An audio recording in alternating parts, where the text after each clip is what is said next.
ስለዚህ እዚ ከመይ ገይሩና ህዝቢ ማዋጽኦ ኮን ይኽእል እዚ ከመይ ገይሩ ተፈናቀል ክምለስ ይኽእል እዚ ተግባርን እዚ ተሓሳስባ ነዚ ከመይ ገይሩ ግዛት መሬት ክምለስ ይኽእል በፍጽም ነበረ ይኸውነን ማንም ሰብ እዚ ፖለቲካው ትንተናውነ የድልየን ምሁራው ትንተናውነ የድልየን መጽናዕተውነ የድልየን ናይ ዝሓለፈ ታሪክ ናይ ትማሊ ቅድምት ማሊ ዝነበረ ታሪክ ከርኤና ይኽእል እዩ ማለት እዩ በዚስ ማንም ከዳናገርስ ኣይኽእልን ናይ ሕዋሕትን ናይ ሻዕብያን ዕላማ ንጹር እዩ ፍሉጥ እዩ ማንም ሰብ ክፈልጦ ዝኽእል እዩ ህዝቢ ትግራይ ምጥፋእ እዩ ህዝቢ ትግራይ ጥፊእኻ ድማ ኢትዮጵያውን ምልማስ ያበቃ ብድሕሪኡ ድማ ባዕሉ ከም ድሌቱ ዝገብሮ ከባቢ ምፍጣር እዩ ስለዚ እሳ ድማ ብተግባር ይገብርዎ ኣለዎ ማለት እዩ ጸላእና ኢትዮጵያ ታሪኻዊ ጸላእ እዩ ቀዋሚ ጸላእ እዩ ሻዕብያ ናይ ኢትዮጵያ ቀዋምን ታሪኻዊ ጸላእ እዩ ካልኦት ኣካላት እውን ያው ስሒወሎ ንዕኡ ዝመስል ማለት እዩ መንግስቲ ኤርትራ ናይ ሰላም ሓይሊ ምዃኑ ኢትዮጵያ ጥራሕ ዘይኮነት ዓለም ፈሊጡ እዩ ዘሎ ኣብ ዝኾነ ዓለም ተኸይድካ መንግስቲ ኤርትራ ንሰላም ይሰርሕ ንልማት ይሰርሕ ዝብል እምነት እዩ ዘሎ ጸገም ተሃልዩኸ ከም ጅቡቲ ከም ሱዳን ከም ኬንያ ምስ ካልኦት ምስ ጎረቤትና ከም ዘለና ጸገም ከፊልና ንፈትዎ ጸገም ነና እኮ ምስ ሱዳን አባይ ጥራሕ እኮ አይኮነን ናይ ድንበር ኢሹ እኮ ምስ ሱዳን አሎ ምስ ኬንያ እኮ ጸገም ነና ሰባት ይመጹ ይቀትሉ ይወስዱ ብዙሕ ነገር ምስ ደቡብ ሱዳን ብዙሕ ጸገም እኮ ነና ጸገም ስለዘለና ውግእ አደላይ አይኮነን ጸገም ስለዘለና ዝከፈአ ነገር አይሐስብን ከፊልና ተዛይብና ነውድ ና ኤርትራ በዝተፈለየ መንገድ ወሲልካ ከምዚ ዝኣመሰለ ዘረባ ንህዝብካ ምዝራብ ጽቡቅ አይመስለንን ህዝብ ኢትዮጵያን ህዝብ ኤርትራን ሰላም ልማት ብልጽግና ድሌቶም ፍትወቶም ከም ዝኾነ ብዙሕ ግዜ ገሊጾም እዮም ዘለዎም ኣብ ዛላምበሳ እታ ድንበር ንምኽፋት ከይድና ምስ ፕሬዝዳንት ኢሳያስ ህዝብ ትግራይን ህዝብ ኤርትራን ፕሮቶኮል የለን ጎዩ እንዳበኸየ መሬት እንዳሰዓመ ከመይ ዝኣመሰለ ፍቅሪ ዝረአና ኣብ ሁመራ ከምኡ ነይሩ ዓሰብ ከምኡ ዝነበረ በአውሮፕላን ወን ካብዚና አስመራ ከአስመራ አዲስ አበባ ዝመጹ አርቲስት ኣለዎ ህዝብታት ኣለዎ መራሕቲ ሃይማኖት ኣለዎ ኣብ ኩሉ ዘለና ገምጋም ድሌት ህዝብ ኤርትራን ህዝብ ኢትዮጵያ ሰላም ልማት ምዃኑ እዩ ድሌት ህዝብ ትግራይ እውን ሰላም እዩ ህዝብ ትግራይ ምስ ኤርትራ ይኩም ዝኾነ ህዝቢ ብሰላም ሰሪሑ ልማት ከምጽእ እምበር ውግእ ዝበሃል ነገር ክሰምዕ ዝደሊ ዝሐስብ ኢለ ከኣምን ይጸግመኒ ስለዚ ፈልጦት ህዝቢ ስለዚ ውግእ ዝደሊ ሓይል ብኩሉ ወገን የለን ንኩሉ ናይ ጠቅምን ንኩሉና እውን ንጥፋዓት ክወስደና እምበር ንልማት ኣይወስደናን ካብዚያ ዝመሰለ ሓሳብ ክንወፅእ ይግባእ ዝብል ጽኑዕ ዝኾነ እምነት እየ ዘለኒ በመሰረቱ ንሕና ምስ መንግስትን ህዝቢ ኤርትራን ሓዱሽ ዝኾነ ኣወንታዊ ታሪክ ክንሰርሕ ኢልናይና እንሰርሕ ኣለና ካብዚ ወፃኢ ዘሎ ሓሳብ ትኽክል ኣይኮነን ክነብር እውን ኣይክእልን ዝብል እምነት እዩ ዘለኒ ብወገነይ ላሕሚ ሓዊ ወሊዳ ከይተለሕሶ ሓዊ ኮይኑዋ ከይተሓልጎ ድማ ውላድ ኮይኑዋ ዝበሃል ብሰንኪት ጥሩፍ ፀረ ለውጢ ሓይሊ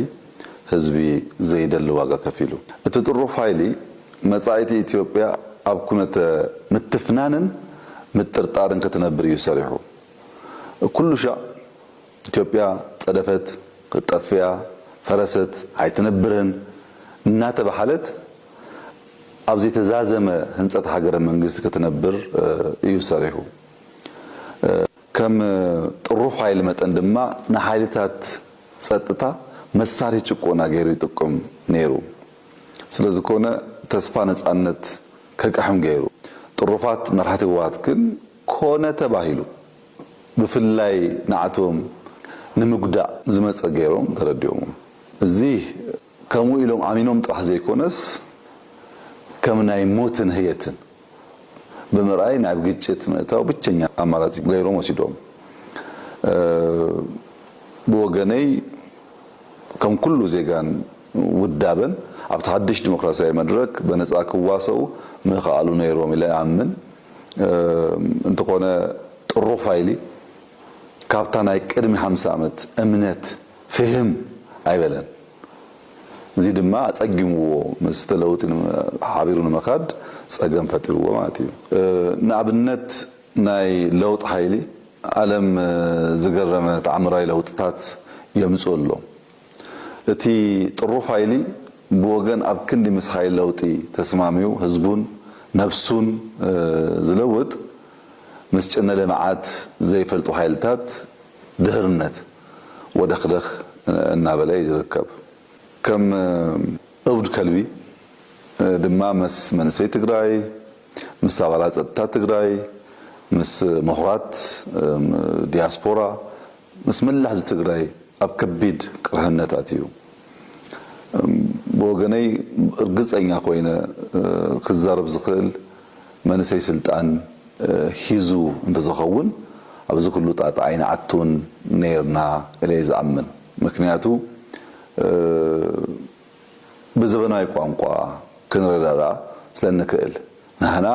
ኣብዘለና ክፍለ ዘመን ንፈልጥ ንሳቶም ድማ ካብ ቅድሚ 50 ዓመት ሓሳቢ ክሰርሑ ዝደልዩ እቲ ብመካከል ጸገም ፈጥሩ እዩ ክልተ መሰረታዊ ነገራት የና እዚኣ ደፊአና ዘለዋ ቀዲሞም ጀመርዎለ ንሕና እውን ስኽነውሪኩም ኢና ንእሽተይ ዝኣተና ኣለና ሓደ ግልጽ ክኾን ዘለዎ መንግስት ትግራይ ክንዲ ክሰርሕ ዝግባእ ይሰርሕ ዘሎ ዝጎድሎ ነገር ኣሎ ካሊ ጉዳይ ኮይኑ ንሕና ውዚ ነው ውግዕ ዘለና ንዘራረብ ዘለና መንግስት ትግራይ ንሰርሖ ዘዋየን ሓርነት ትግራይ ንሰርሖ ካልኦት ናይ ህዝቢ ትግራይ ናይ ሲቪል ናይ ፖለቲካን ውዳባታት ንሰርሕዎ ስራሕ ድፊት ንምግባርን ንምሕጋዝን ኣብ ዝኾነ ይኹን ናይ መንግስቲ ኣካል ዘየለና ብውልቃ ከም ተጋሩ ኣብ መንጎ ክልቲኦም ህዝብታት ኣብ መንጎ ጎራዎት ህዝብታት ትግራይን أما وش إثيوبيا هلو خوش إثيوبيا كاو إثيوبيا وصاي يخونو نهست تجري فتاوى نايم مزحن سلا نايم الناس بعرفة توقسة زقبر دفيتي من قصة على السلام يوم خلتي أيرتران ولا لهم إحنا ولا لا وتودب يخون تمنقستي كاوزين عاون نخسرهم كاوزين عاون نخسرهم نخعمقون بجزء لنا منفس نخسرهم حاجز المقار دامبر نهاتهم سرح نمتكا وي نفتنا هاي منقص ودا أتيناون ناي منقص تشنفر نمخانون يكون يا عمني منقص سجراي بقبر يسرح له اللي يسرح له نمبر منقص سجراي دليت كم زلوا جن كعادة حق منقص هاجرن نوع البريتاريان بزي ساعة تنقاب زلوا صرح اللي تودون هزايان حرلة جرام تاي صريحهم تاي قري قص علي أو أنا نوجزين نري أو داي يخون مالتي صاروا مع أنت تفتر زلوا مدرخون ناي كريتيو هزتات فلان هزي إرتران هز سجراي زلنا بمهور درجة زلهم بوليتيكا ودعاتات ون كون ولك أخون بوليتيكينيات كانت مهورات ون من النمنقستهم من الدومن دفئت المجار كاوزين عقون خعبن مجاري كأن علامات صمدو كينات بسلام نايم تكاي كأن علامات صمدو صريع بفقر نايم تكاي كأن علامات صمدو فتاوي نايم مزح سلاي نايم قمناسي كبا نايم فنصحي كان يقول الناس حنقول سرعة السجنة خيورنا نخونا صلاة خيورنا كابزول نجزياو تتقيمنا ندوري أيقونا صبنا مالد زي